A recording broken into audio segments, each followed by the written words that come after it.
Hello दोस्तों, welcome to our YouTube channel Pathfinder for NET JRF. दोस्तों, आज का जो हमारा टॉपिक है वो है ब्रह्मपुत्र नदी पर बन रहे हैं विशाल बांध। ये विशाल बांध कौन बना रहा है और इनसे होने वाले फायदे और नुकसान के बारे में आज हम इस वीडियो में जानने जा रहे हैं। तो हमसे बने रहें, लास्ट तक वीडियो देखें और ज्यादा से ज्यादा लोगों तक शेयर और सब्सक्राइब जरूर करवाएं। तो चलिए स्टार्ट करते हैं आज का ये वीडियो। ब्रह्मपुत्र नदी पर बनने जा रहे हैं विशाल बांध।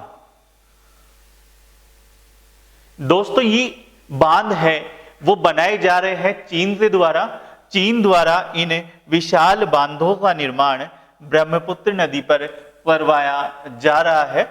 ये एक तरह से रन ऑफ द रिवर बांध है, रन ऑफ द रिवर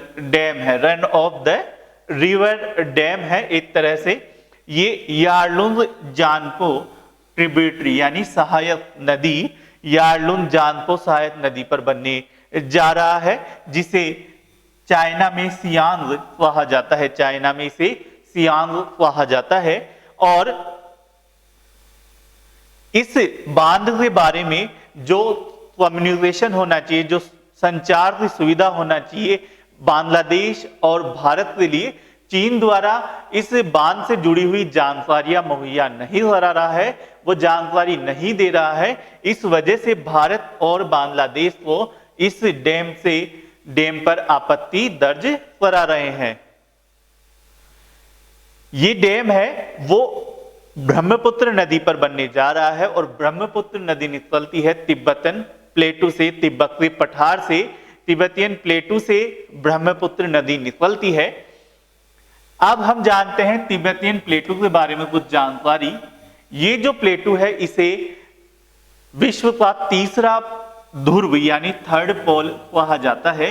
विश्व का तीसरा ध्रुव इसे कहा जाता है, यानी उत्तरी ध्रुव हम जानते हैं यहां पर है नॉर्थ में नॉर्थ पोल और साउथ में साउथ पोल स्थित है। नॉर्थ में है नॉर्थ पोल और साउथ में है साउथ पोल। इन दोनों के बाद में यहां पर हम जानते हैं बर्फ मिलती है, हमें बर्फ मिलती है, यानी ग्लेशियर विशाल मात्रा में यहां पर पाए जाते हैं। ग्लेशियर यहां पर विशाल मात्रा में पाए जाते हैं।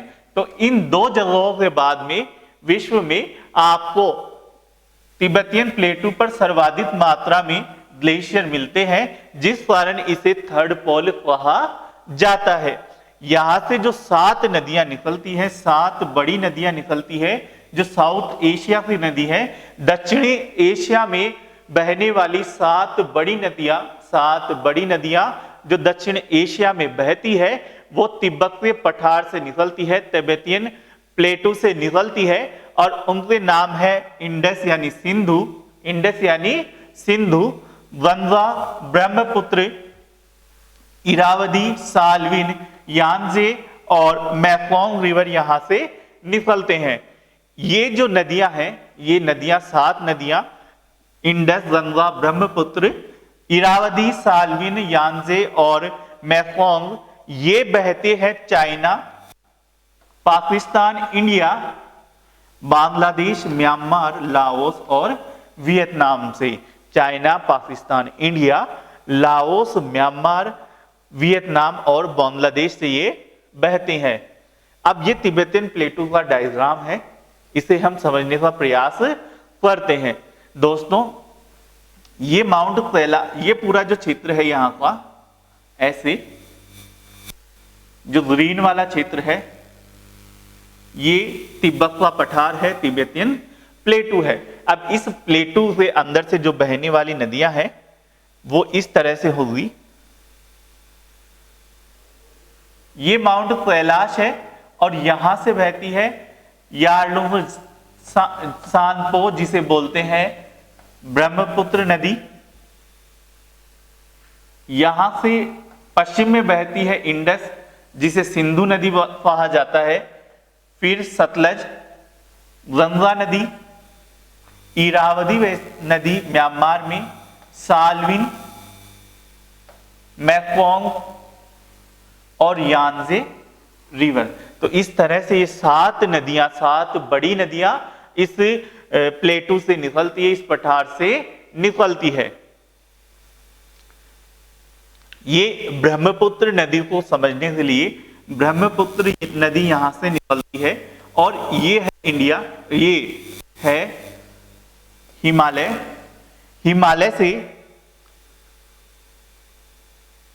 हिमालय से समानांतर बहते हुए तिब्बत के पठार में चलती है।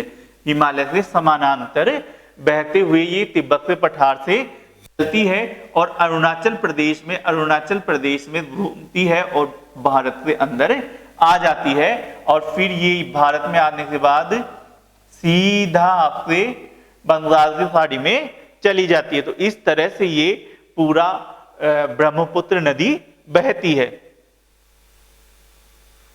जब ये भारत में आती है ब्रह्मपुत्र नदी, तो इस तरह से इसका रूट रहता है, मेन जो नदी है वो इस तरह से चलती रहती है। अब इस नदी में अनेक सहायक नदियां हमें देखने को मिलती है। उसमें सबसे पहली है दिबांग नदी, फिर आती है लोहित। तो पहली है दिबांग, फिर आ जाता है लोहित, फिर आ जाता है सियांग, फर्स्ट, सेकंड, थर्ड आ जाएगा आपके, फिर आपके बूढ़ी दिहिंग, ये ज्यादा इंपॉर्टेंट नहीं है। फिर दीसू नदी, फोर्थ आ जाता है आपके,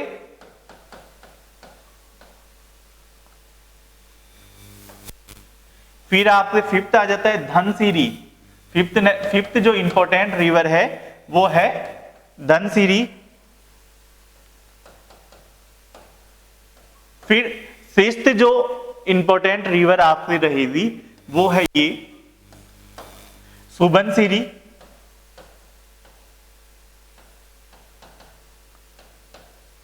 सेवन जो इंपॉर्टेंट रिवर है वो है आपके मानस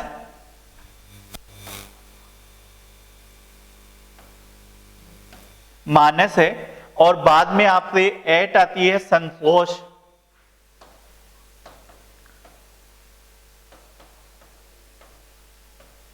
संतोष रिवर।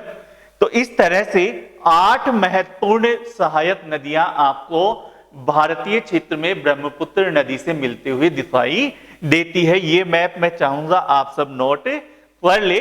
दिबांग, लोहित, सियांग, दीपू, धनसिरी, सुबनसिरी, मानस और संतोष, ये 8 नदियां इनसे मिलती है भारतीय क्षेत्र में। आई होप आपको ये समझ में आ रहा होगा।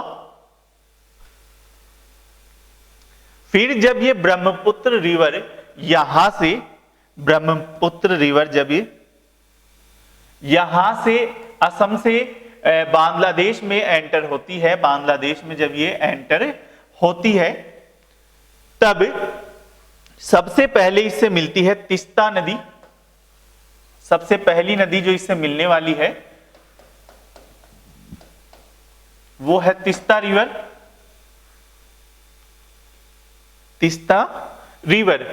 फिर जब ब्रह्मपुत्र से तीस्ता रिवर मिलती है उसके बाद में इसे जमुना नाम से जाना जाता है। ब्रह्मपुत्र रिवर ही है पर इसे नाम कौन सा दिया गया है? जमुना नाम है, यमुना नाम नहीं है। यमुना है यूपी में बहने वाली नदी है, दिल्ली के पास से जाती है यमुना रिवर। यमुना नहीं है, जमुना नाम है, ये ध्यान रखना है।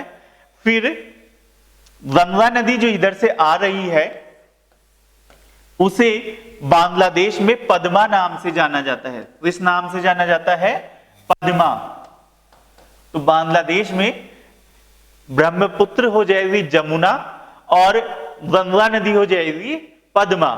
जब ये दोनों रिवर यहां पे मिलती है, एक दूसरे से मिलती है, तो इसे कहा जाता है मेघना। तो ये कौन सा हो जाता है? मेघना। तो इस तरह से आपका ये पूरा सिस्टम चलता है। जमुना ब्रह्मपुत्र है, पद्मा गंगा है, और ये दोनों जब मिलते हैं तो हो जाता है मेघना। और मेघना नदी फिर बाद में बे ऑफ बंगाल में गिर जाती है, बे ऑफ बंगाल में गिर जाती है। तो इस तरह से ये पूरा ब्रह्मपुत्र नदी का सिस्टम चलता है। यही इंफॉर्मेशन यहाँ पे दी गई है। ब्रह्मपुत्र नदी को यार्लुन सांगपो कहा जाता है, तिब्बत में सियांग या दिबांग कहा जाता है, अरुणाचल प्रदेश में, अरुणाचल प्रदेश में सियांग या दिबांग कहा जाता है। ये एक तरह से ट्रांस बाउंड्री रिवर है जो तिब्बत, इंडिया और बांग्लादेश के बीच में बहती है। तिब्बत यानी चाइना, इंडिया और बांग्लादेश में बहती है। ये है जो 9th लार्जेस्ट रिवर है। अगर पानी की मात्रा के बारे में देखा जाए, 9th सबसे ज्यादा पानी इस नदी में पाया जाता है, 90 नंबर पर है। और लंबाई के हिसाब से देखें, लंबाई में ये 15वें नंबर पर है, 15वें नंबर पर है। ये लॉन्गेस्ट रिवर है वर्ल्ड में, 15वीं लॉन्गेस्ट रिवर है। ये नदी जो निकलती है वो चेमायुंडुंग ग्लेशियर से निकलती है। चेमायुंडुंग ग्लेशियर है, वहां पर है चेमायुंडुंग ग्लेशियर। चेमायुंडुंग ग्लेशियर है माउंट कैलाश के पास में, चेमायुंडुंग ग्लेशियर है, वहां से ये नदी निकलती है। ये पूरी इंफॉर्मेशन वही है जो हमने अभी समझी थी मैप के माध्यम से। मेघना बन जाती है और मेघना बनकर वो लास्ट में बे ऑफ बंगाल में गिर जाती है। यानी माउंट कैलाश, मानसरोवर लेक के पास में माउंट कैलाश से ये बहना प्रारंभ करती है साउदर्न तिब्बत से, और फिर गहरे गार्ज बनाते हुए ये भारत में प्रवेश करती है। फिर असम में ब्रह्मपुत्र नाम से जानी जाती है, और बांग्लादेश में बहते हुए जब ये जमुना नाम से जानी जाती है, फिर बाद में ये गंगा नदी के डेल्टा में मर्ज हो जाती है गंगा से, जिसे पद्मा नाम से जाना जाता है। और जब ये दोनों मिलते हैं तो इसे मेघना नाम से जानते हैं, और बाद में ये वहां पर बे ऑफ बंगाल में गिर जाती है।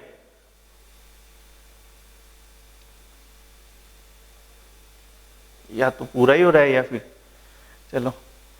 ये नदी है, ये नदी 3848 किलोमीटर लंबी है, 3848 किलोमीटर लंबी ये नदी है जो नेविगेबल है मोस्ट ऑफ लेंथ, यानी अपने ज्यादातर मार्ग में ये ट्रांसपोर्टेशन के लिए उपलब्ध है। यहाँ पे नावें, आप नौकाएं चला सकते हैं।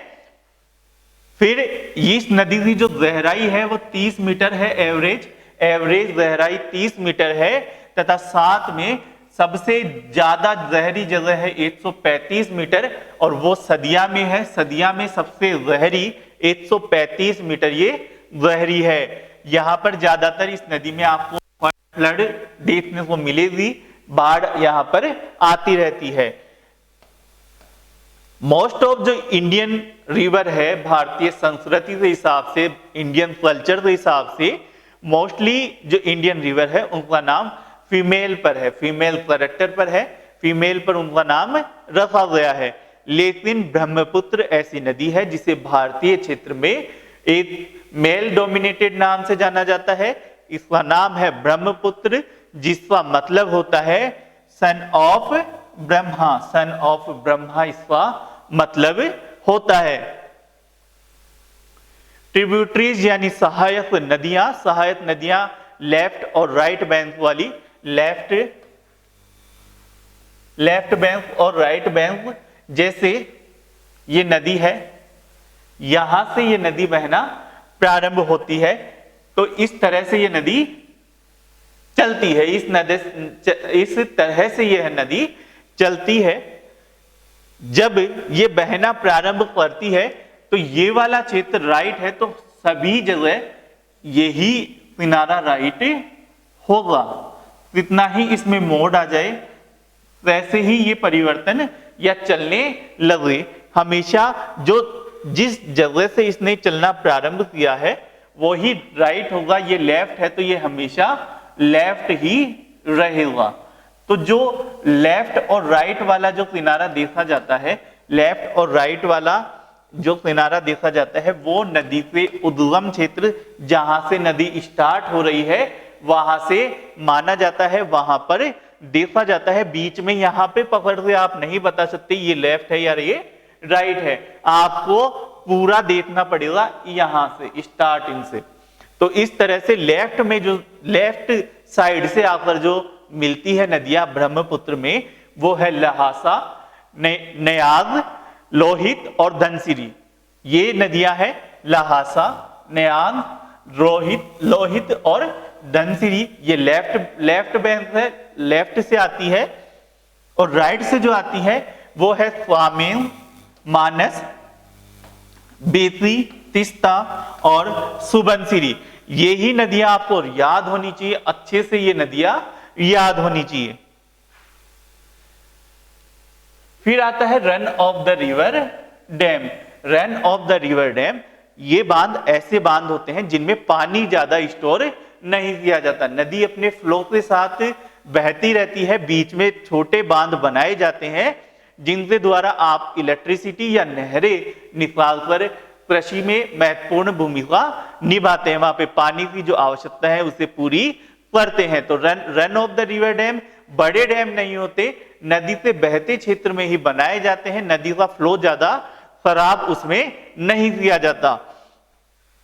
ये देखो ऐसे डैम है, वो run of the river dam होते हैं। ये डैम बना हुआ है नदी के क्षेत्र में ही, थोड़ा बहुत पानी इसमें पीछे रोका जाता है, बाकी है जो नदी अपनी स्पीड में है वो बहती रहती है। अब जो करंट सिचुएशन है, करंट स्टेट है, वो इंडिया चाइना वाटर रिलेशन की वो किस तरह है। इंडिया चाइना वाटर रिलेशन दो महत्वपूर्ण नदी तंत्रों पर टिका हुआ है, दो महत्वपूर्ण नदी तंत्रों पर है।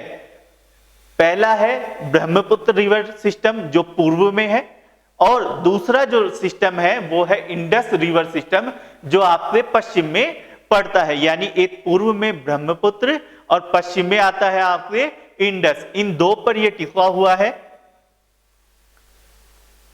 आप देख सकते हैं ये माउंट कैलाश है, यहां से पूर्व में बहती है ब्रह्मपुत्र और पश्चिम में आ जाती है इंडस रिवर सिस्टम। सतलुज जो नदी है वो भी इंडस का ही भाग है, इंडस की सहायक नदी है।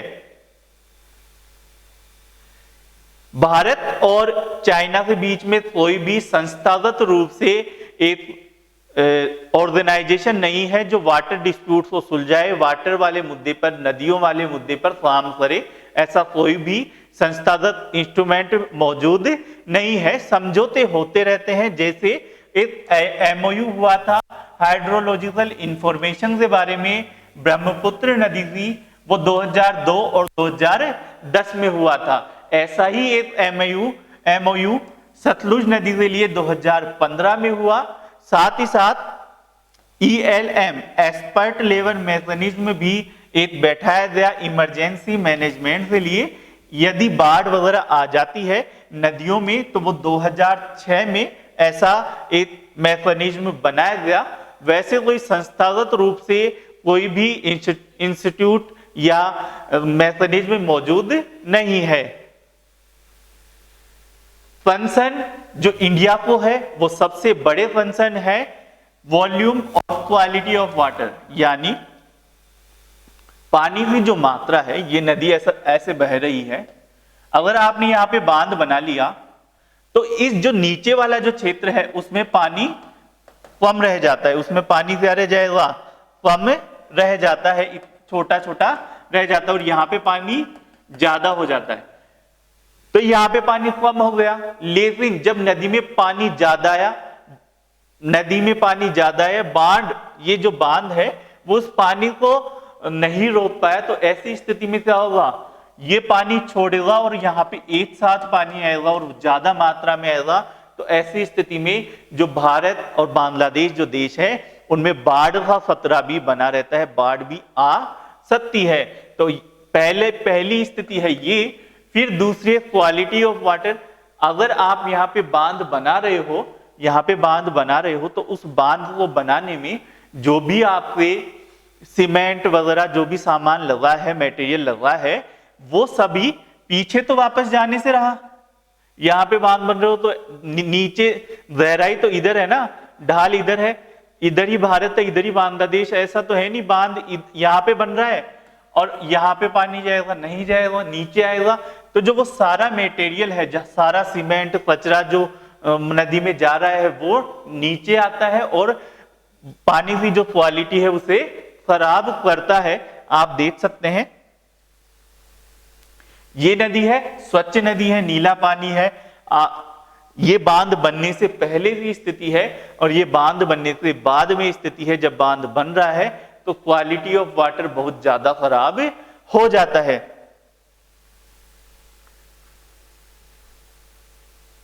जब क्वालिटी ऑफ वाटर ज्यादा खराब हो जाता है और फिर आ जाता है आपके एब्सेंस ऑफ ट्रांसपेरेंसी, यानी चीन जब डेवलपमेंट करता है, यहाँ पे जो डेवलपमेंट होते हैं उसमें कोई ट्रांसपेरेंसी नहीं है। भारत और बांग्लादेश जैसे देश हैं उनको इस बारे में ज्यादा सूचनाएं प्राप्त नहीं होती है। ये भी भारत का एक सबसे बड़ा कंसर्न है, भारत को ज्यादा सूचनाएं प्राप्त नहीं हो पाती है। लैक ऑफ ट्रस्ट भी एक इशू है, ट्रस्ट ज्यादा ना होना ये भी इशू है। Political use of as potential use as political leverage, जैसा कि आपने देखा 2017 में जब डोकलाम विवाद हुआ तब बांग्लादेश भारत द्वारा ब्रह्मपुत्र नदी में जो पानी का लेवल है उस समय इंफॉर्मेशन देने में थोड़ी देर की गई थी। तो वैसी स्थिति से भी भारत है वो बचना चाहता है। फिर है नेशनल सिक्योरिटी। नेशनल सिक्योरिटी भी बड़ा मुद्दा है। आप ऊपर हो, आपके पास नदियों का कंट्रोल है, आप वहां पे पानी स्टोर कर सकते हो, तो ऐसी स्थिति में वो एक बड़ी आपदा का सूचक भी हो सकता है। जैसे आपने बड़ी मात्रा में पानी रिलीज किया, नीचे वाले जो देश है जैसे भारत हुआ, तो वहां पर बड़ी आपदा आ सकती है। तो ये भी एक इंपॉर्टेंट इश्यू है। साथ में है एनवायरमेंटल इंपैक्ट। जैसा कि मैंने बताया, अगर आप बांध बनाते हो तो बांध बनाने की स्थिति में ये नदी है, यहां पे आपने बांध बनाया तो यहां पे जब पानी पूरा बह रहा था, इतना पानी था, यहां पे पानी हो जाएगा ज्यादा क्षेत्र में बांध बनाने के बाद, और यहां वाला जो पानी है, आगे वाला पानी, वो रह जाएगा छोटे से क्षेत्र में। तो इस वजह से जहां पे पूरी नदी में पानी समान रूप से चल रहा था, अब एक जगह पानी ज्यादा हो गया तो यहाँ की डाइवर्सिटी भी खत्म हो जाएगी, और यहाँ पे पानी कम हो रहा है तो यहाँ की डाइवर्सिटी भी प्रभावित होगी। तो पूरी नदी में जो डाइवर्सिटी है, जैव विविधता है, वो उस पर खतरा बनता है। साथ ही साथ मानसून पैटर्न और क्लाइमेट चेंज ये भी बने रहते हैं, इनका भी खतरा बनता है। बड़े बांध होते हैं वो बड़े रूप में इन चीजों को प्रभावित करते हैं। फिर आता है इन डिजास्टर वल्नरेबिलिटी। चाइना है, चाइना जब बांध बनाता है तो बांध बनाने के लिए आपको उस जगह को रोकना पड़ता है, वहां पे चट्टानें उन्हें हटानी पड़ती है।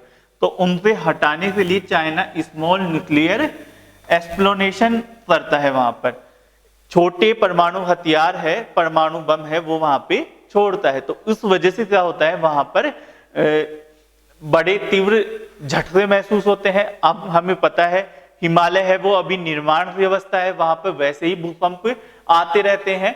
तो ऐसे में अगर वहां पे और कृत्रिम रूप से चट्टानों को हटाया जाएगा, तोड़ा जाएगा, न्यूक्लियर ब्लास्ट करे जाएंगे छोटी मात्रा में, तो भूकंप आदि के खतरे बनते हैं। और साथ ही साथ पानी का जो क्वालिटी है वो भी प्रभावित होगी न्यूक्लियर ब्लास्ट वगैरह होने से। ये आप देख ही सकते हैं। तो ये जो मुद्दा है वो भारत ने इशू उठाए हैं। साथ ही साथ हमें करना चाहिए, हमने अपनी जो हाइड्रोलॉजिकल सिस्टम है, कैपेबिलिटी है, उसे मजबूत बनाना चाहिए। हमें पानी की क्षमता है वो बढ़ानी चाहिए, स्टोरेज की। अगर चीन से ज्यादा मात्रा में पानी भेजा जाता है, छोड़ा जाता है, तो उससे लड़ने की क्षमता भी हमें होनी चाहिए। ये हमें डेवलप करना चाहिए। हमें रेगुलर सैटेलाइट के माध्यम से मॉनिटरिंग करनी चाहिए, मॉनिटरिंग बढ़ानी चाहिए, हमें पता होना चाहिए वहां पे कौन सी गतिविधियां चल रही है, पानी का लेवल है वो कितना है, वर्षा हुई है तो कितना हुई है, तो ये सभी हमें पता होना चाहिए और एक इंटरनेशनल कंसेशन बनाना चाहिए इस इशू को लेकर हमें इस मामले में। तो यही था इस वीडियो पर लेक्चर। आई होप आपको समझ में आया होगा। ज्यादा से ज्यादा लोगों को शेयर करें और सब्सक्राइब करें। Thank you very much.